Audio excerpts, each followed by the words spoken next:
Amigas y amigos de la comunidad universitaria, nuevamente nos encontramos en este espacio que le hemos denominado Un Café con el Rector, siempre en el ánimo de dar lugar a un diálogo que sea informado, de altura, actual, además sobre temas que interesan de manera general a la sociedad y particularmente también a los universitarios. Hoy vamos a hablar sobre educación, qué tema tan trascendente para la sociedad contemporánea se ha visto desde la perspectiva de un país desarrollado o de otras latitudes del planeta. La educación tiene tantas aristas, tantas complejidades, tantas situaciones que se convocan alrededor de la educación, que es necesario para el correcto enfoque contar con criterios de personas altamente calificadas. Por esta razón, pues en esta ocasión contamos con un querido amigo en este espacio, es el profesor Nuno Crato.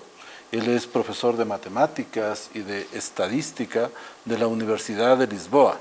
Él es portugués, tiene un amplio recorrido, una amplia experiencia en materia de educación y en otros ámbitos aledaños, así que le hemos invitado a Nuno para que compartamos este espacio, también para que compartamos un café, como se denomina este programa. Te doy la bienvenida, Nuno. Estamos muy orgullosos, muy gustosos de tenerte entre nosotros. Ayer pudimos disfrutar de una conferencia que fue muy interesante, muy aleccionadora sobre el ámbito educativo. Habida cuenta de que estamos desenvolviéndonos justamente en la educación superior en esta casa de estudios y adicionalmente de que tenemos una área dedicada efectivamente pues a generar e impulsar programas de posgrado en educación, a impulsar proyectos de investigación y proyectos de vinculación en este campo. Así que te doy la bienvenida, espero que esta sea la primera de muchas otras ocasiones en las cuales podamos contar contigo. Quisiera tu saludo inicial para nuestra comunidad universitaria y para quienes nos siguen a través de los canales oficiales y de redes y estos canales que nos ofrece la tecnología para llegar más allá del campus universitario. Muy bien, para mí es un gusto estar aquí, estarmos a conversar sobre estos temas. Fue un gusto visitar la Universidad Andina, fue un gusto hablar con ustedes ayer sobre todos los problemas de educación, oír las preguntas, las cuestiones, los intereses de los profesores, de todos los que estaban con nosotros.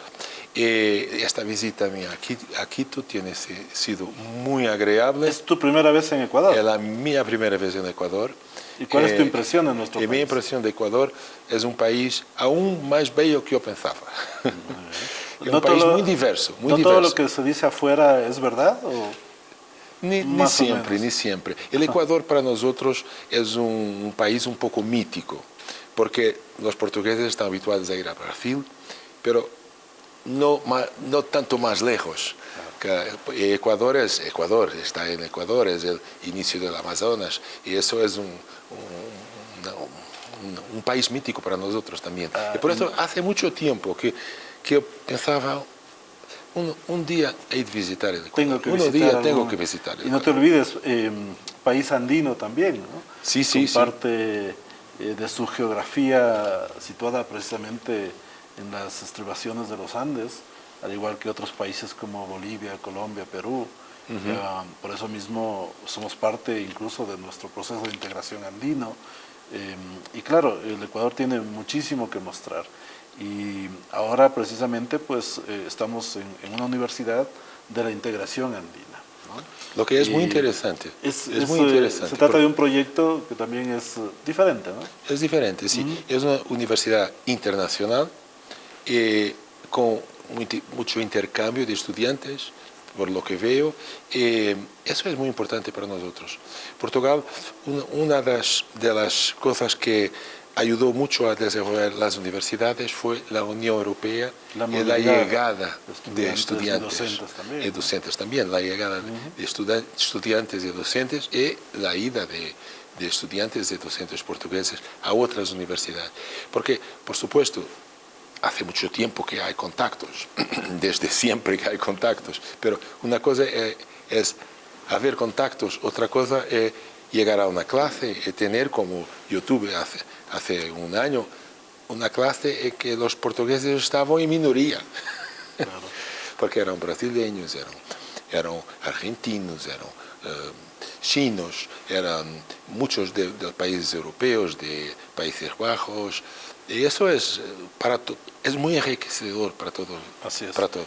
La diversidad de Es muy culturas enriquecedor, también, sí, sí. pese a que compartimos temas en la historia, por ejemplo, en la evolución de nuestros pueblos, pero sí hay cuestiones que marcan diferencias también.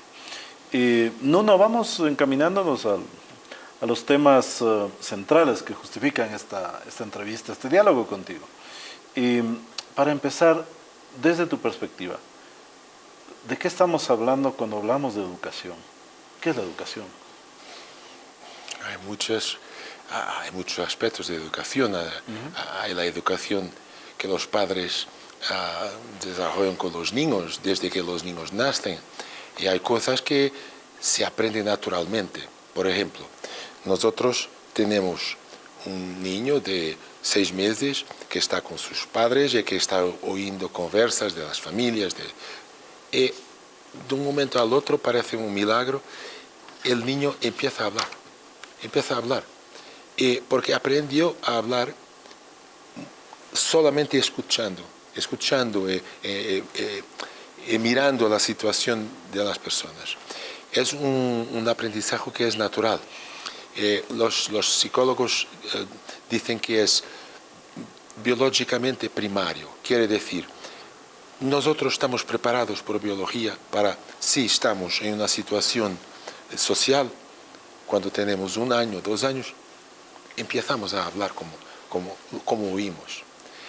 Una otra cosa es lo que es biológicamente secundario. Por ejemplo, la lectura no es primaria, es secundaria. Pongamos un niño aquí, en esta magnífica biblioteca, llena de libros interesantes, él no aprende a leer. Su cerebro está preparado para aprender a leer, pero no aprende solamente mirando los libros. Al contrario de lo que aprende, necesita de un proceso educativo explícito. Y la educación es ese proceso, es un proceso por lo cual una generación pasa a la otra generación los conocimientos, las actitudes, los valores, las capacidades, las habilidades, pasa todo eso a una otra generación de una forma que es parcialmente primaria, quiere decir no necesita de ser explícita. El convivio no necesita de ser muy explícito en algunas cosas porque los niños aprenden, ven cómo los otros se comportan, ven cómo los profesores hacen, pero hay muchas cosas que necesitan de ser explícitas. Y esa es sobre todo la escuela. Eso no puede ser dejado al acaso. Entra una tarea educativa con otros actores, con una visión sobre cómo desarrollar precisamente esa tarea educativa. ¿Y cuál es tu recorrido personal en materia de educación? Porque sabemos que eres un académico. Sí. Además eres un matemático de inicio. Sí, PhD en matemáticas. Sí. Matemático aplicado, Unidos, sí, ¿no? sí. Con mucho énfasis has trabajado y has estudiado la estadística también. Sí. Pero en algún momento de tu vida, por alguna circunstancia, que ahora te lo pregunto, eres un pensador sobre la educación. Y al mismo tiempo, siendo académico, también en algún momento, como que dejaste de lado aquello por un tiempo para ser funcionario público de alto nivel en tu país. Coméntanos ese recorrido en la educación. Las cosas acontecen un poco por acaso, un poco casual, es un poco, muchas veces es parcialmente casual y parcialmente hay una historia. Lo que puedo decir para mi historia es que desde niño que me intereso por educación. Mi padre era profesor de matemática y yo me recuerdo que él estudiaba pedagogía. Y yo leía los libros que él tenía. ¿De qué edad estamos hablando? Estamos hablando que yo tenía como que 12 años. Muy 12 pequeño. años, muy pequeño. ¿Salías recién de la escuela? Sí, 12 años. Empecé a leer los libros, por ejemplo, y por eso cuando me hablan de Piaget, Claparède, Freinet, ya sabía cualquier cosa, ya estaba cualquier cosa porque había leído algunas cosas de ellos. Y eso se quedó por la vida fuera. Cuando fui a los Estados Unidos, mi mujer y yo estábamos un periodo que era un periodo de grande debate educativo. Y nosotros seguimos un poco el debate. Ella estudia educación, ella se doctoró ella hizo el doctorado en educación, y por eso también hablábamos mucho de las cosas que se pasaban en la escuela. Era un periodo de los Estados Unidos de un gran debate sobre un tema que yo espero que aquí no sea muy importante, porque hubo teorías en los Estados Unidos que causaron grandes prejuicios a la educación. Y después continué a interesarme. Cuando regresé a Portugal, fui a la Sociedad Portuguesa de Matemática, fui nombrado, no sé cómo se dice, elegido, ese es el verbo, elegido presidente de la sociedad, y tuve que tomar posiciones públicas sobre muchas cosas, porque el gobierno preguntaba cuál es la opinión de la Sociedad Portuguesa de Matemática, consultaba, por veces no consultaba, pero nosotros nos sentíamos obligados a decir. Por ejemplo, otras veces cuando consultaba. debatían una ley, sí. impulsaban alguna política, supongo que esperaban la opinión de los expertos en los temas. Sí, sí. Hay un proceso formal, quiere decir, el gobierno para ciertas materias debe hacer una consulta pública. No quiere decir que el gobierno va a mirar lo que los otros dicen. Exacto. No quiere decir. Pero al menos que los escuche. Pero al menos y luego hay distancia entre hacer caso a lo que están diciendo. Sí, o que formalmente los escuche. Claro. No quiere decir que dé atención, que piense bien siempre. Unas veces sí, otras veces no. Pero la Sociedad Portuguesa de Matemáticas se sentía en la necesidad de dar la opinión, sobre todo sobre problemas de educación matemática, por supuesto. Y por eso me dediqué más y más a la educación. Escribí algunos libros, organicé algunas conferencias. De repente el gobierno cambió, recibí un telefonema, una invitación, por teléfono, y fue así. ¿Quién era el presidente del gobierno? Passos Coelho. En Portugal es un régimen semipresidencialista o semiparlamentar. ¿Estuviste como ministro 4 años? 4 años, 4 meses y 8 días. ¿No? ¿Qué es lo que especialmente destacarías de tu gestión como responsable del Ministerio de Educación? Los años en que yo estuve como responsable fueron los años 2011-2015, que fueron años económicamente muy difíciles, porque teníamos entrado en un proceso de bankruptcy, de bancarrota, de recesión, y tuvimos que tener un resgate financiero de la Unión Europea y del Fondo Monetario Internacional. Fondo Monetario Internacional también. Era llamado Troika, porque era Unión Europea, Banco Central Europeo y el Fondo Monetario Internacional. Y ese resgate impuso una serie de condiciones, de restricciones al país, y en la realidad la situación era difícil para todos. Fue la época en que también se debatió en un tiempo precisamente muy complejo Turquía también, ¿no? ¿Perdón? Fue la época en que Turquía también la pasó muy mal en lo económico. Grecia e Irlanda. Pero Irlanda resolvió los problemas muy temprano y pasó. Y después Portugal y Grecia. Grecia demoró un poco más de tiempo, pero eran los 3 países que estaban con esos problemas. Correcto, sí. 3 países de la Unión Europea, otros, Turquía y otros fuera de la Unión. Pero el problema es que hay una moneda única que para casi todos los países hay un sistema para nosotros que es euro, es la moneda. Y tú no puedes, si tienes necesidad de hacer más despesa, más inversión, no puedes imprimir moneda, no puedes hacerlo, que anteriormente se podía hacerlo, creaba inflación, no era bueno, pero se podía, hay nada. Y por tanto, todo fue muy bien contado. Y esas restricciones se reflejaron también los profesores, los maestros y algunas cosas de educación. Pero desde el principio que nosotros pensamos así. Tenemos no que esperar que la situación mejore, pero hacer mejor con menos. Porque no teníamos más, teníamos menos. Y teníamos que hacer mejor con eso. Y para eso concentramos en las cosas esenciales, que para mí son dos: currículo y evaluación. Son las dos cosas esenciales que un ministerio puede hacer.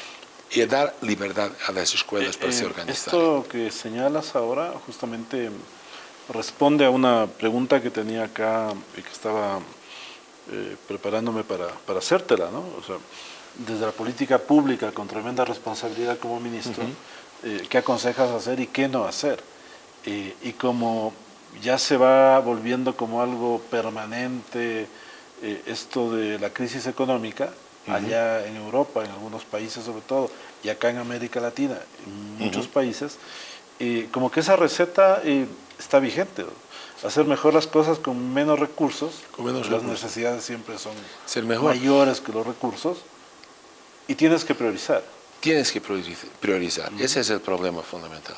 Porque en educación, como en muchas áreas, tú puedes hacer cosas buenas siempre, en todo. Puedes comprar sillas mejores, puedes comprar mesas mejores, puedes comprar más computadoras, puedes pagar más a los profesores, a los maestros, puedes comprar más bibliotecas, puedes ofrecer libros a los estudiantes, puedes hacer juegos matemáticos para que los estudiantes se entusiasmen con la matemática, o lo que sea. Todo eso puede tener interés, pero hay cosas que son fundamentales. Y las cosas que son fundamentales son siempre en torno de esta cuestión. ¿Los estudiantes van a salir de la escuela mejor preparados o no? ¿Qué quiere decir mejor preparados? El gran con reto, más ¿no? conocimiento, con más habilidades, con capacidad de aplicación de sus conocimientos, todo eso. Y para eso, lo que un ministro, lo que una política pública puede hacer, además de gerir las cosas normales, las aperturas de las clases, los edificios, todo eso, es apoyar los maestros con un currículo más exigente, más bien organizado, más estructurado, más progresivo, que ayude a enseñar mejor a los estudiantes. Y después evaluar para saber lo que se pasa. Porque cuando evaluamos sabemos lo que se pasa, cuando no, no sabemos. Y por contrapartida, tú dirías, ¿qué no se debe hacer desde la política pública en educación? Porque con pocos recursos tú dices, hay que concentrarse priorizando, en dos frentes, sobre todo en tu experiencia. Pero, ¿qué no debe hacer un ministro de educación? Yo creo que vale la pena compartir tu experiencia, porque lo que no hay debe ministros hacer, de todo tipo. No debe, muchas cosas, no debe hacer muchos errores, debe ser modesto. Y la mayoría de los ministros de educación llegan a esa posición sin conocer mucho de educación. Entonces, mi recomendación es modestia, atención a las cosas. Yo escribí hace poco una carta para un libro que es Letters to a New Minister of Education. Y a mi letra, decía, para comenzar, primera recomendación, do no harm. Quiere decir, no estragues las cosas. Porque mucha gente llega a la política a una posición de que sabe poco. Puede ser un excelente ministro o ministra, puede ser excelente, pero también puede hacer muchas cosas malas a la educación. Entonces, cuidado. Si no sabes mucho lo que vas a hacer, es mejor tomar cuidado, no hacer daño. Esa es no acreditar la primera cosa que oyes. Porque es muy fácil, los ministros llegan a ministros y todos los días tienen un funcionario, un empresario, un técnico, un teórico de educación que llega con propuestas nuevas. Ahora lo mejor es hacer así, ahora lo mejor es no haber manuales escolares, no haber libros de texto. Ahora lo mejor es que los libros de texto sean todos en pantallas, todos digitales. Todo eso es muy seductor, o sedutivo, no sé cómo se dice. Seductor. Y por eso, tener cuidado y concentrar lo esencial. Lo esencial es la formación de los niños. Tiene que ser alguien que conozca de educación, yo creo que debe ser, fundamental. de la problemática siempre de la es. educación, de la realidad de la educación. Sí, yo conozco en Portugal ministros que sabían algo de educación y que hicieron un trabajo deficiente. Y personas que no sabían mucho de educación y que hicieron un buen trabajo. ¿Por qué? Porque ellos que no podían no saber mucho, pero tenían voluntad, supieron rodearse de personas que lo sabían, supieron tener modestia. Y eso fue esencial, ese trabajar, ver, estudiar los dossiers, ver lo que se puede hacer, resolver los problemas. No siempre encuentras esos perfiles. No siempre encuentras. Yo conozco algunos que son así es. Bueno, felizmente. En todos los países pasa eso, de gente que no tiene mínimas credenciales o no están preparados y asumen asumen responsabilidades. Es mejor que otros que se consideran muy bien preparados y que tienen unas ideas un poco románticas y que después estragan las cosas. Tú hace un rato decías que cuando fuiste a estudiar a Estados Unidos, llegaron con tu esposa, en ese caso, en un momento complejo en el cual en Estados Unidos se tenía una visión que no era a lo mejor la más adecuada en materia de educación en general. Esto entiendo que incorpora la política educativa, la regulación del ámbito educativo, etc. Pero al día de hoy, años después, yo te pregunto, este rato, ¿puedes decir tú que hay visiones enfrentadas sobre educación que sean así como muy diferentes? Por ejemplo, Europa, la Unión Europea, Europa Occidental, entiende la educación de esta manera, en cambio en otro contexto lo entienden radicalmente diferente, o hay acuerdos ya de alcance, digamos, mundiales sobre educación, o seguimos hablando varios idiomas sobre educación. Es una pregunta muy difícil, realmente difícil, porque hay cosas sobre las cuales hay sobre todo acuerdo. Por ejemplo, una cosa que todos estamos de acuerdo, parece que sí, es que la educación es importante, que los niños en la escuela, es importante que estén en la escuela por un periodo prolongado, que es bueno que la educación continúe hasta la 15, 18 años al menos. Estamos de acuerdo con eso, estamos de acuerdo con... Pero después hay cosas en que hay muchos desacuerdos, muchas cosas... en las prioridades. En las prioridades. Lo que yo estoy diciendo, prioridades, currículo, evaluación, podemos estar de acuerdo, pero hay personas que no están. Hay personas que dicen, currículo es muy restrictivo, no debe haber un currículo. Los niños deben desarrollarse más en torno a lo que les gusta. Y esa visión, que es una visión que yo considero romántica, que viene de Rousseau, de Dewey y de muchos otros teóricos, es una visión que existe en muchos lugares, muchos ministerios, muchas escuelas. Es una visión, en mi opinión, muy perjudicial para la educación, pero que de una forma o de otra aparece y desaparece. Y cuando llegamos por ejemplo, un Conselho de Ministros Europeo, donde participé decenas de veces, hay cosas que todos estamos de acuerdo, que es necesario formación profesional, por ejemplo, para los niños, que es necesario dar ofertas de formación profesional, que es necesario dar alguna prioridad a la lectura y a las matemáticas. Todos estamos de acuerdo, pero cuando se va un poco más lejos, ya no hay acuerdo. En un contexto cercano. En un contexto muy cercano. A nivel europeo estamos hablando de esa realidad. Entonces, sí uno puede enfrentarse en materia de educación a miradas que son disímiles. Si vemos Estados Unidos, vemos América Latina, a lo mejor Centroamérica, con unas realidades y unas prioridades diferentes a las de América del Sur, por decirte. Sí. Las realidades son diferentes y hay cosas que son muy diferentes, pero las visiones de educación, las diferencias de visión de educación, yo creo que existen en todos los países.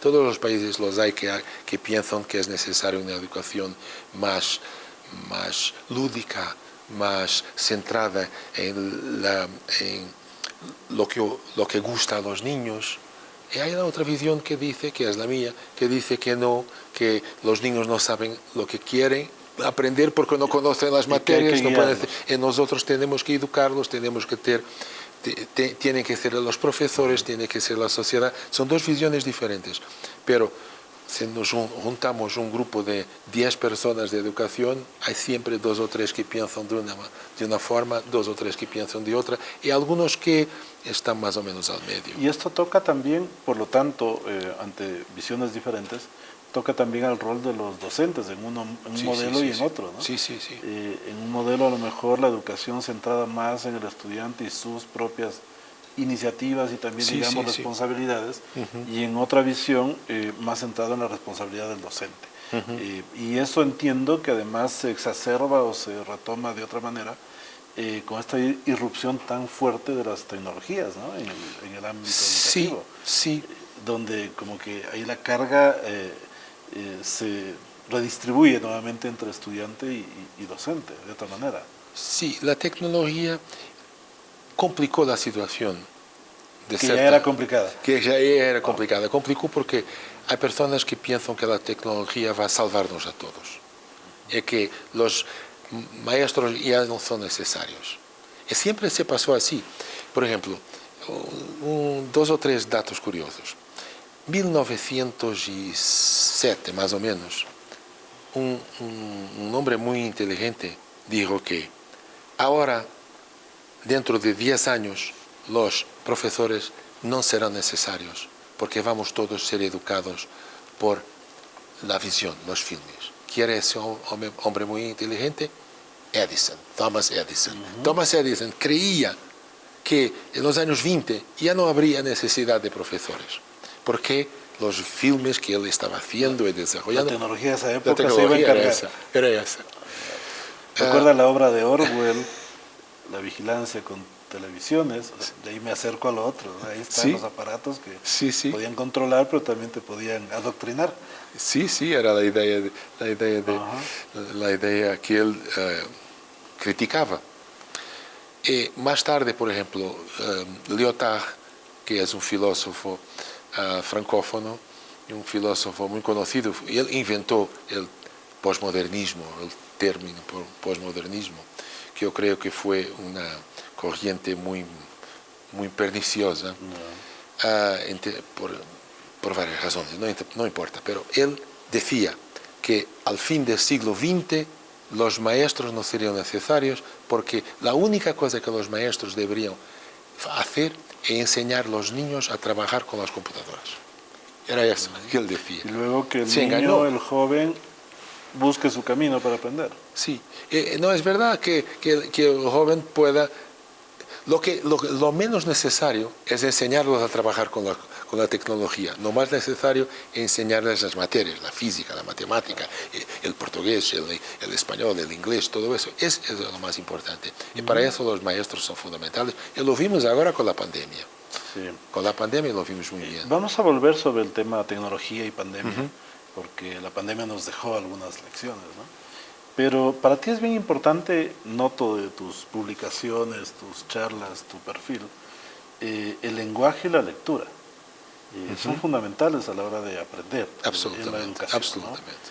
¿No? Y claro, ya de nuevo, volviendo al reconocimiento del espacio que ahora tiene la tecnología, sí se trastocaría de alguna manera, al menos el lenguaje, ¿no? El lenguaje no fluiría de la misma manera, sería diferente, o ese contacto con el docente sería diferente, con lo cual el docente, digamos, se ratificaría que el docente es casi que insustituible, ¿no es cierto?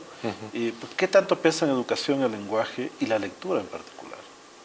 Tiene un peso extraordinario porque en la realidad, si no hay una capacidad de lectura, vamos a hablar de lo fundamental, leer. Si un niño no consigue leer bien, con fluencia, él no va a estudiar bien las otras cosas. Pero no solo no leer con fluencia, comprender, por supuesto, comprender. Son las dos cosas. Es un conjunto de cosas, pero hay una gran discusión sobre eso. Felizmente, hoy día hubo dos corrientes, yo puedo hablar un poco sobre eso, pero Sí. hubo dos corrientes y afortunadamente la corriente más científica y más efectiva venció. Hoy en New York Times se dijo que una educadora americana muy conocida, que era la opositora de la corriente fonética, finalmente salió de su universidad, la universidad Teachers College, New York, Columbia. No quiere más seguir esa filosofía educativa o esa práctica educativa. Esencialmente es siempre lo mismo. Vamos a los orígenes. Rousseau decía, Le Bon Sauvage, que decía que los niños se desarrollan por sí propios y hay una influencia, la influencia de la sociedad es lo peor. Los niños desarrollándose por sí propios serán seres completos y felices y todo eso.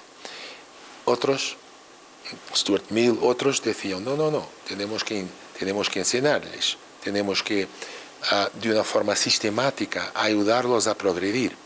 Las dos corrientes se defrontan siempre, de una forma más explícita, de una forma más radical, de una forma más moderada. En lectura se confrontan en el siguiente.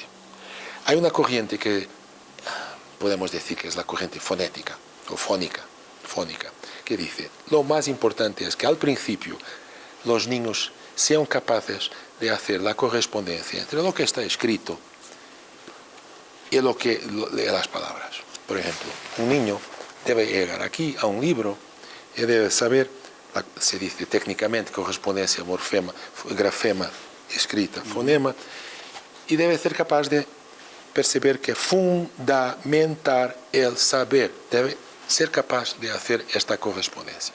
Eso necesita de una enseñanza explícita. Es necesario hacer como se hace en las escuelas tradicionales, llegar aquí y decir, el fundamentar el saber. El niño no sabe, caber, no, saber, saber. Esa correspondencia necesita de ser enseñada de forma explícita. Y cuando el niño, al mismo tiempo, no es una cosa y después la otra, más a medida que el niño consigue hacer esta correspondencia, esa correspondencia debe automatizarse para que el niño no esté a leer entre mis compatriotas, pero usted a leer entre mis compatriotas, así no tardé muchos días, porque esa fluencia, esa automatización permite entender lo que ahí está. Al mismo tiempo, vocabulario, enseñar vocabulario, practicar la lectura, practicar la comprensión, la estructura gramatical, la estructura morfológica, por ejemplo, compatriotas. Compatriotas. Se entiende mejor cuando se... Es decir, lenguaje y lectura tienen que ir juntos. Tienen que ir juntos. Un entendimiento sistemático. Y al mismo tiempo la escrita, porque la escrita de los niños los ayuda a leer, los refuerza, las cosas se refuerzan. Después, el conocimiento del vocabulario, el conocimiento de base sobre lo que está. Es un conjunto de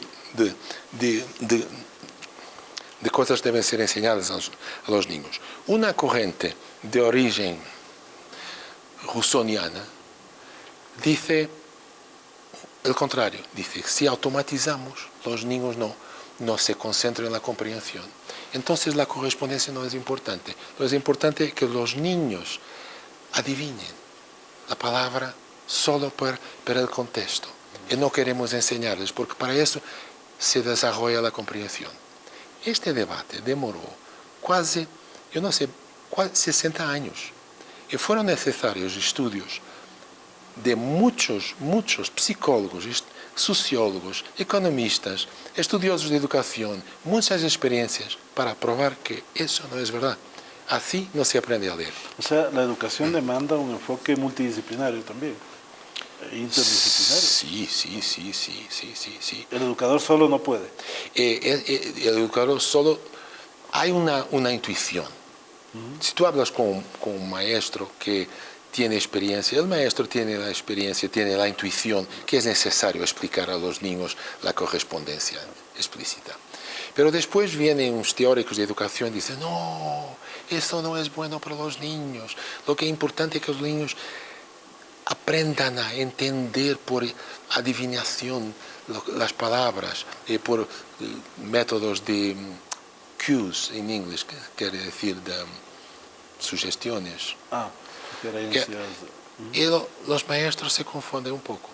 Y la evidencia que existe hoy es que esas ideas no funcionan. Las ideas que funcionan son esencialmente las ideas de base fonética, de correspondencia primero, automatización.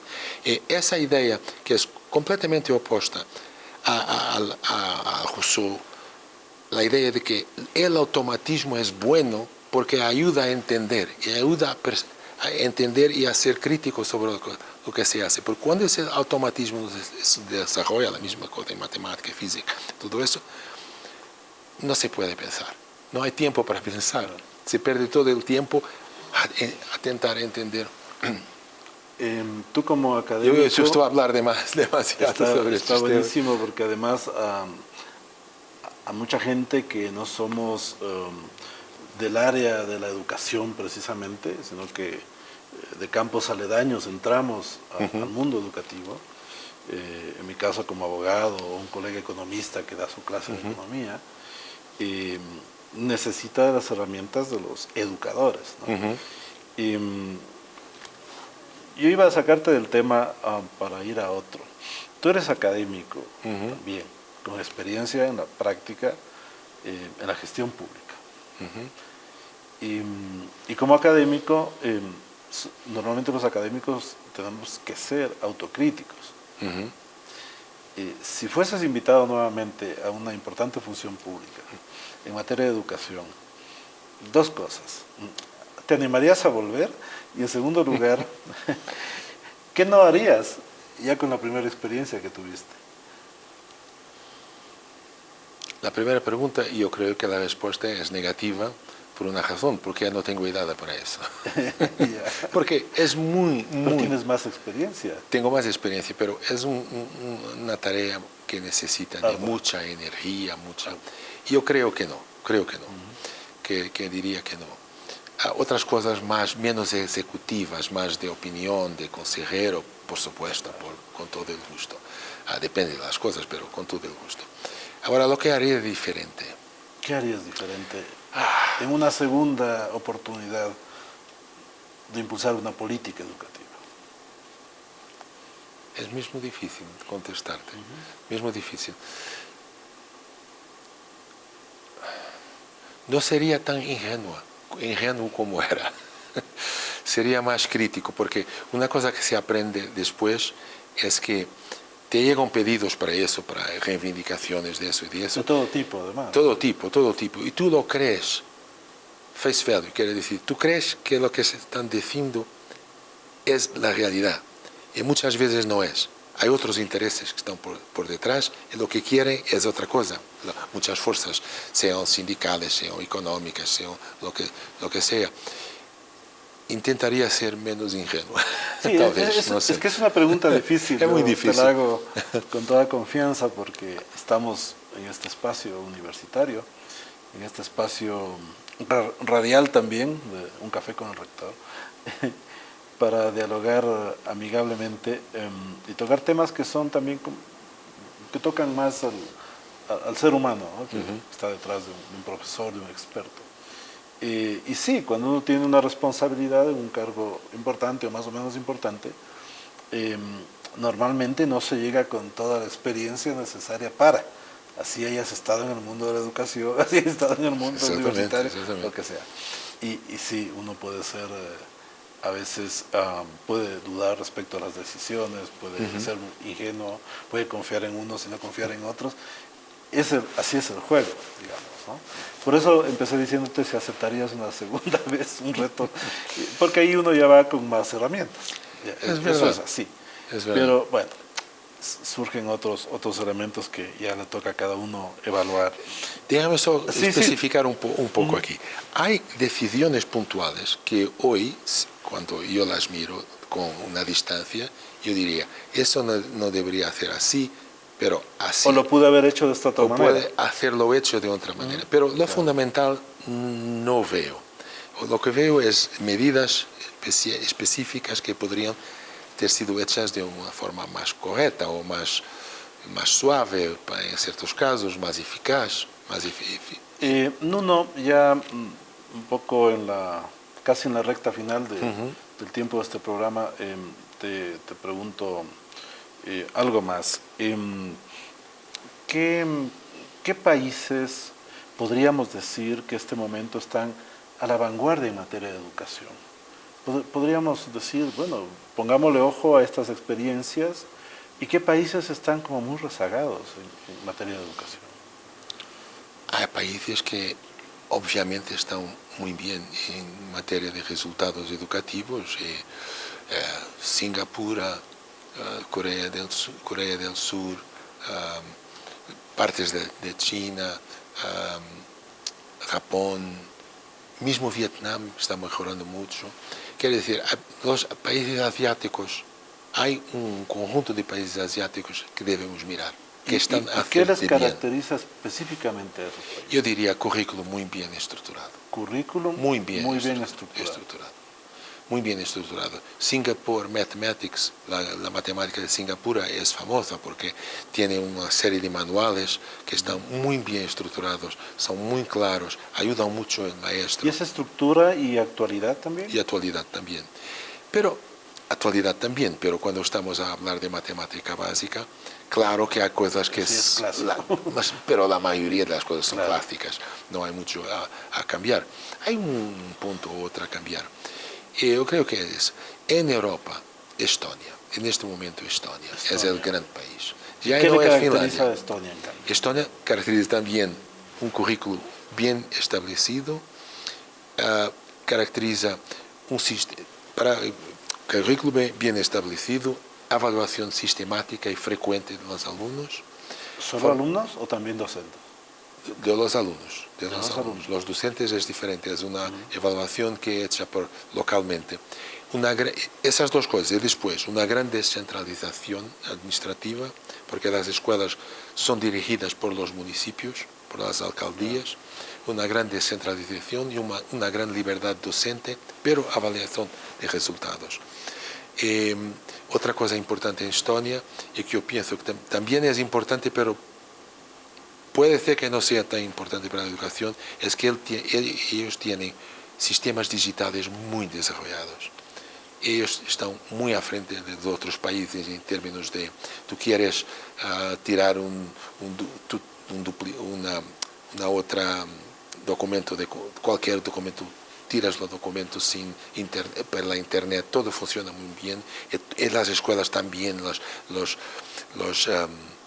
ejercicios, lo que los estudiantes llevan para casa para hacer, los trabajos para casa, no sé cómo se dice aquí. Las tareas, los deberes, todo está muy automatizado, muy informatizado. La tecnología sí tiene un lugar importante. Tiene un lugar muy importante. Por eso yo diría que es también importante ver cómo ellos lo están haciendo. ¿Y qué países te generan preocupación? Finlandia es un caso muy simple, un caso muy triste, porque Finlandia hacia el principio del siglo XX era uno de los mejores países del mundo. Y después la educación viene a decaer. Hasta hace muy pocos años Finlandia siempre se le ponía como ejemplo, ¿no? Sí, ya no es. Y hay un error que las personas hacen, que es miran los resultados de un país y van a ver lo que el país está haciendo. Y quieren aplicarlo como inmediatamente la misma realidad. Ese es un error, primer error. El segundo error es mirar lo que están haciendo ahora cuando los resultados a que llegaron no es debido a lo que están haciendo ahora, es debido a lo que hicieron. Son resultados de una política de una política antigua, sí, que cambió el principio del siglo XX en Finlandia. ¿Y cómo está América Latina en educación? No está muy bien. ¿Y qué nos deja la pandemia? Sí, no está muy bien. En esta materia. En América Latina.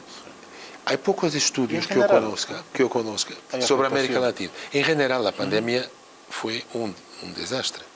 fue un desastre, porque los estudiantes, dos razones. Primeramente, los estudiantes, o tres razones. Primeramente, los estudiantes progredieron mucho menos de lo que progredían habitualmente. Primera razón.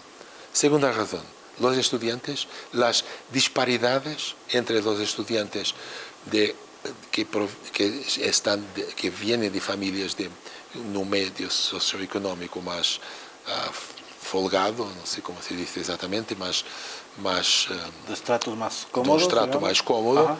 están relativamente bien. Y los otros peoraron mucho. O sea, la gente Entonces, más pobre, la es gente la más pobre afectada de lo sufrió general. mucho más, mucho más. Por eso esa disparidad aumentó entre La brecha que decimos. sí, esa brecha aumentó.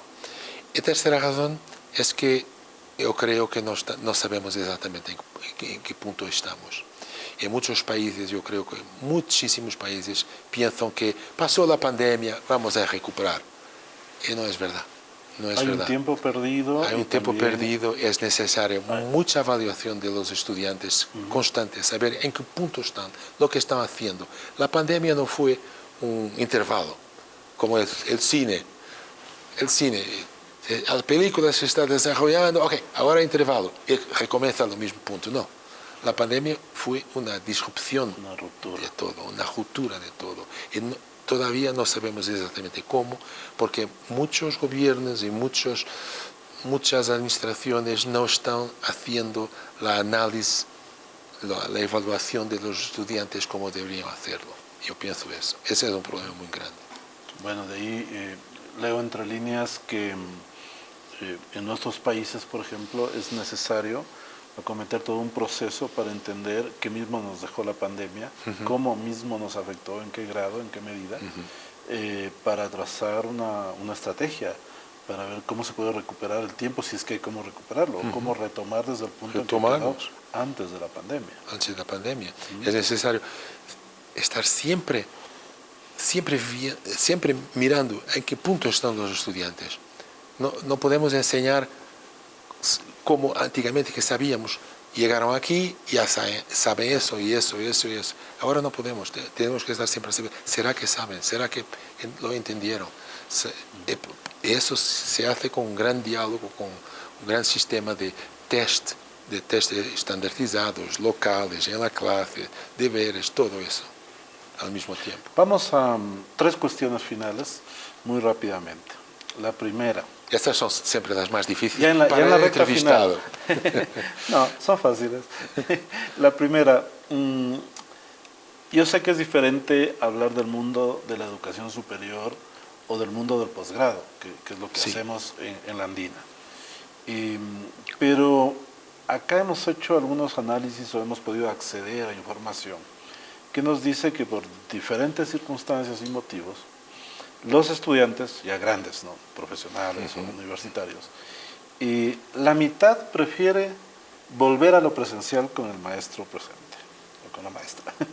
Y la otra mitad no quiere saber eso. Quiere hacerlo cómodamente, desde su oficina, desde su casa, algunos hasta desde su vehículo. Bueno, eso nos dejó la pandemia. ¿Qué lugar, teniendo en cuenta estos datos, yo sé que en los otros niveles de educación es diferente, pero a raíz de la pandemia, ¿qué lugar viene a ocupar la tecnología, el momento actual, en materia educativa? ¿Qué lugar le reconoces? Es un lugar muy importante la tecnología. La tecnología y para la pesquisa científica, todo eso. Hoy día se pueden hacer pesquisas con una computadora, una navegación a las fuentes al alcance de la mano. Mismo fuentes históricas que pensamos, es necesario ir a bibliotecas. Muchas de ellas, esas fuentes, están en la Internet, porque hay bibliotecas que digitalizaron fuentes históricas muy importantes. Por eso tiene toda esa importancia. Tiene también este papel de comunicación entre personas. Ahora, yo no sé decir cómo contestar a ese 50%. Yo pienso que hay clases que deben ser presenciales. Y hay ocasiones específicas en que se puede estar remotamente.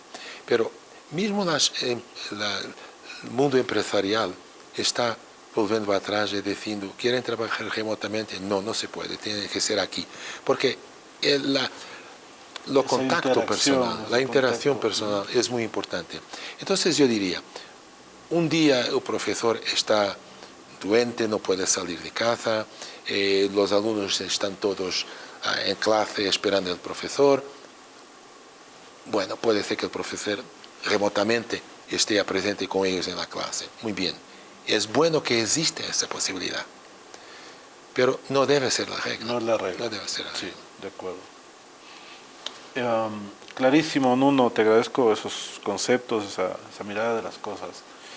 Y rápidamente un paréntesis antes de ir a los dos temas que nos quedan. ¿Hay alguna tensión entre, y tú también te inclinas por esto, la libertad del docente?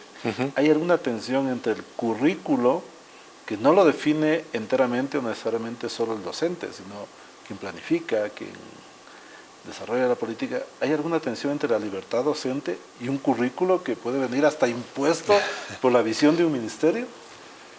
Puede haber, pero ¿Cómo la mi experiencia es el contrario.